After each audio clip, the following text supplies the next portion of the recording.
Mayura temple of arts students అద్భుతంగా ప్రదర్శించిన dance చూశారు కదా. మీకు అందరికీ మరి మరొకసారి చప్పట్లు కొట్టాలనిపించట్లేదు?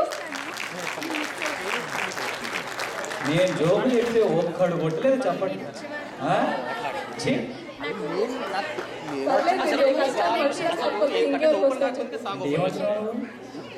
మనిషి మహామనిషి అంటాను యాక్చువల్లీ. ఇప్పుడు డాన్స్ చూసి ఆనందించారు కదా, ఇప్పుడు మీకు సాంగ్స్ విని ఎంజాయ్ చేయడానికి రెడీ అయిపోండి. ఎందుకంటే ఇప్పుడు మిమ్మల్ని తన సాంగ్స్తో ఎంటర్టైన్ చేయడానికి వస్తున్నారు మా టీవీ పాడాలని ఉందిలో క్వార్టర్ ఫైనలిస్ట్ సిద్ధారెడ్డి. యుఎస్ఏలో పలు చోట్ల పర్ఫార్మెన్స్ ఇచ్చిన సిద్ధారెడ్డి గారు ఇవాళ మన ఆల్బనీకి తన పాటలతో ఉర్రు తొలగించడానికి వచ్చారండి. Big applause for Siddha Reddy.